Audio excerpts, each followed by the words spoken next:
Bom dia, moçada! Tudo bem com vocês?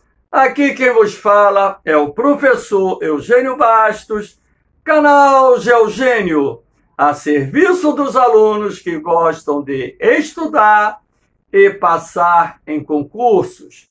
Moçada, vamos fortalecer o canal. Se inscrevam no canal, dê aquele like, compartilhe o vídeo, acione o sininho e ajudem o professor Eugênio Bastos a democratizar o ensino da geografia. Moçada, no nosso encontro de hoje, iremos estudar os fatores que exercem influência nos climas mundiais. Então, moçada, muita gente às vezes pergunta por que em determinadas regiões faz frio, em outras faz calor, por que em certas áreas chove muito, em outras chove pouco. Na verdade, o que irá determinar as características de cada clima existente na Terra são exatamente os fatores climáticos que irão exercer direta e indiretamente influência nos mais diferentes climas existentes em nosso planeta.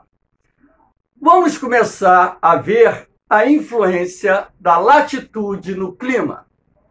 Moçada, latitude é a distância em graus de qualquer ponto da superfície terrestre em relação à linha do Equador. A zona equatorial, latitude 0. Os polos norte e sul, latitudes 90 graus.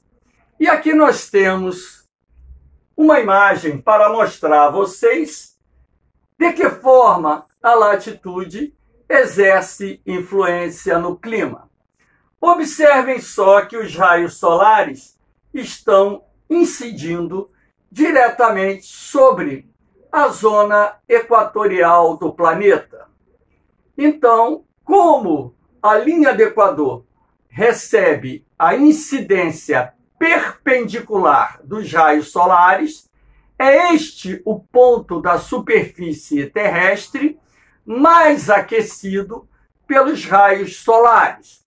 Lembrando que o aquecimento do ar se processa indiretamente. Primeiro, os raios solares aquecem a superfície do planeta e esta, por irradiação de calor, irá aquecer o ar que se encontra acima dela. Ora, se a zona equatorial é a região mais aquecida pelos raios solares, há de se concluir que esta região irá apresentar temperaturas médias elevadas durante o ano. Então, na zona equatorial, faz calor o ano todo, excetuando-se naquelas áreas onde o relevo apresente uma altitude maior, como, por exemplo, nas áreas serranas e também nas cadeias de montanhas. Observem um outro aspecto. Na medida em que nós nos afastamos da zona equatorial, os raios solares vão ficando mais oblíquos, ou seja, mais inclinados. Observe uma coisa, que em função da forma esférica do nosso planeta, na medida em que a latitude aumenta, ocorre uma maior dispersão da radiação solar sobre a superfície. Isso se deve à forma esférica. Havendo maior dispersão da radiação sobre a superfície, o aquecimento da mesma irá diminuir, razão pela qual o aquecimento do ar atmosférico também irá diminuir, fazendo com que, nas latitudes mais elevadas, as temperaturas médias venham ser mais baixas. Ora, podemos concluir dessa forma que, na medida em que a latitude aumenta, a temperatura diminui, e na medida em que a latitude diminui, a temperatura aumenta. É por isso que nas regiões mais afastadas da linha do Equador, nós temos climas mais frios, inclusive nas extremidades do planeta, com a presença do clima polar.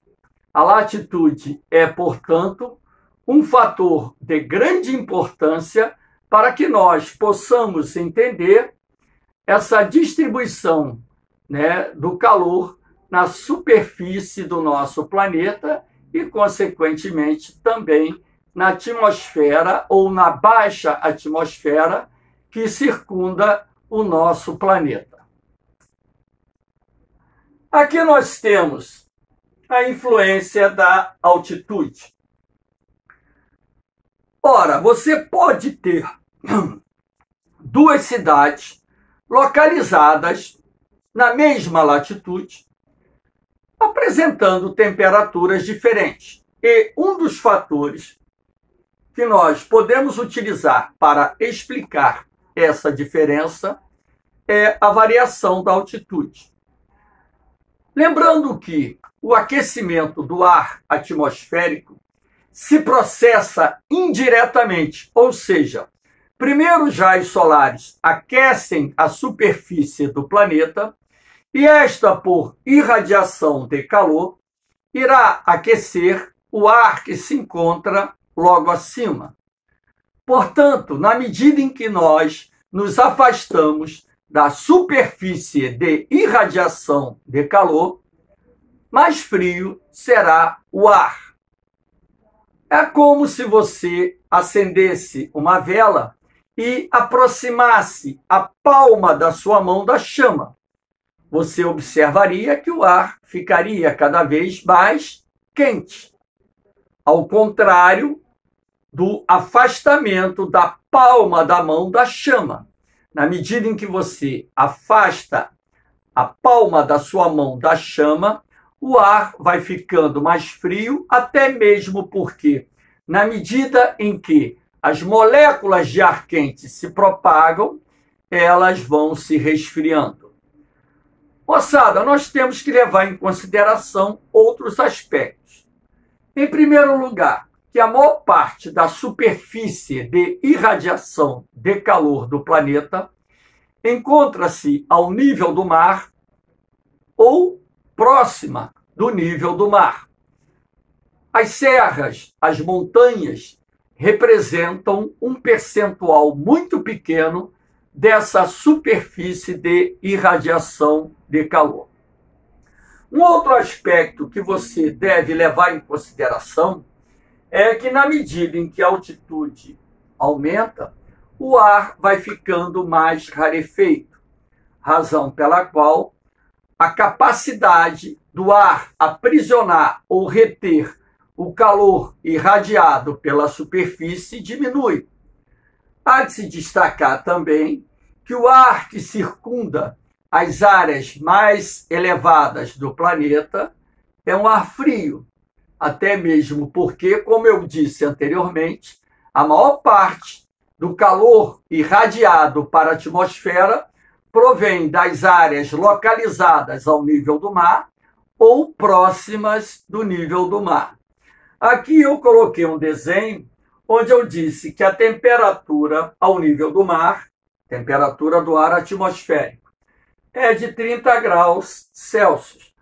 E coloquei a temperatura a 2.000 metros de altitude em 20 graus Celsius. Então, vocês podem perceber que, mesmo estando na mesma latitude, áreas próximas podem ter temperaturas diferentes. Para cada 180, 200 metros que subimos, a temperatura cai, em média, 1 grau. E por essa razão você pode ter áreas tropicais e até mesmo áreas equatoriais cobertas por neve, como, por exemplo, acontece na Serra Nevada, localizada na Colômbia. Não confundam a Serra Nevada colombiana com a Serra Nevada dos Estados Unidos. A Serra Nevada da Colômbia se encontra na Cordilheira dos Andes, a mais de 5.000 metros de altitude. As cristas da Serra Nevada colombiana ficam cobertas de neve o ano todo, mesmo a região estando próxima da linha do Equador. Então, moçada, a altitude ela exerce forte influência no clima, não só na questão da temperatura, como também na questão da umidade e da pressão atmosférica. Na medida em que nós subimos, inclusive, a pressão atmosférica vai diminuindo, porque o ar vai ficando mais rarefeito. Aqui nós temos a influência das correntes marinhas. As correntes marinhas são como, entre aspas, verdadeiros rios que correm nos oceanos, nos mares, apresentando algumas dezenas de quilômetros de largura, milhares de quilômetros de extensão. Os oceanos possuem correntes marinhas quentes, correntes marinhas frias, o que faz com que essas águas se desloquem. São a diferença da densidade da água, a água fria é mais densa do que a água morna, ação dos ventos dominantes em determinadas áreas oceânicas e por aí vai. Então, nós temos um mapinha aqui mostrando a vocês a distribuição das correntes marinhas ou marítimas no mundo. A cor laranja representando as correntes quentes, a cor azul representando as correntes frias. Professor, de que forma uma corrente marinha pode exercer influência no clima? Ora, vocês podem pegar duas bacias, uma com água gelada e outra com água morna. Então, vamos ver o que acontece quando você aproxima a palma da sua mão da bacia que contém água morna. Sem tocar na água, você vai perceber que o ar vai ficando mais quente. Ora, se a água do mar está mais aquecida, haverá maior irradiação de calor para a atmosfera, assim como também haverá maior evaporação da água, fazendo com que a umidade do ar aumente. Se o ar fica mais úmido, a probabilidade de ocorrer chuvas aumenta. A umidade do ar, portanto, é um fator preponderante para a formação de nuvens e também para a ocorrência de chuvas. As correntes marinhas quentes, elas vão contribuir para a existência de climas mais quentes e mais úmidos nas áreas por onde elas passam. Aqui, inclusive, eu chamo a atenção de vocês para a corrente do Golfo. Essa corrente de águas mornas, também chamada de Gulf Stream, parte da região do Golfo do México em direção à porção ocidental da Europa. Essas águas mornas passam pelo Reino Unido e chegam à costa da Noruega e até o Mar de Barents, na região do Ártico. Graças a essas águas mornas da corrente do Golfo, é que boa parte da Europa não está coberto de gelo. Se não fosse essa corrente de águas mornas, por exemplo, aqui você tem a Groenlândia. Observe que a Noruega, a Suécia, a Finlândia são países que se encontram na mesma latitude da Groenlândia. Certamente, se essas águas mornas não banhassem o litoral ocidental da Europa, o clima aqui seria muito mais frio. Sendo assim, Noruega, Suécia, Finlândia, o norte da Rússia europeia seriam regiões cobertas de gelo, assim como é a maior parte da Groenlândia. Olha o papel de uma corrente quente numa região de médias e altas latitudes. Como é importante. Se um dia, por qualquer motivo, essas águas mornas da corrente do Golfo não chegarem aqui, na porção ocidental do continente europeu, certamente é bem provável que o nosso planeta mergulhe numa nova era glacial. As correntes marinhas frias, além de resfriar o ar atmosférico, o fato da água estar gelada reduz a sua evaporação, deixando o clima mais seco, razão pela qual, mesmo em áreas litorâneas, podemos encontrar a formação de desertos em função da presença de correntes marinhas frias. As águas geladas não influem somente no clima, também influem na vida marinha.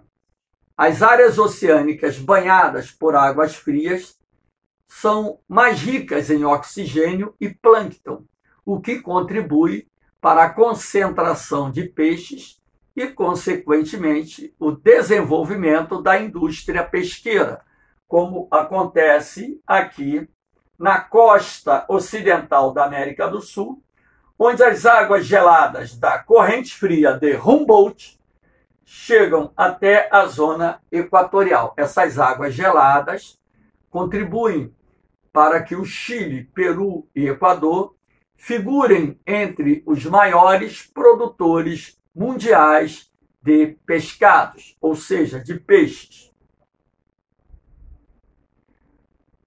Aqui nós temos alguns desertos cuja formação está associada também à presença de águas frias. Essa corrente aqui é a corrente fria de Humboldt, responsável, em parte, pela formação do deserto do Atacama, localizado no norte do Chile, sul do Peru e sul da Bolívia, uma das regiões mais secas do planeta.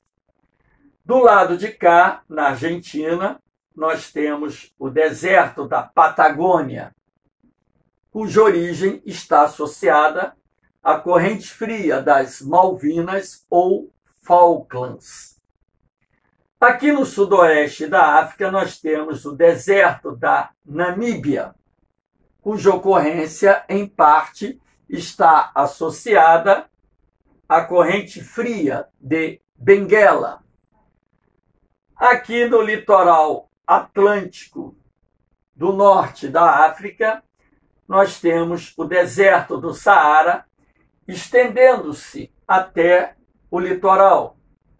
Isso se deve à corrente fria das Canárias.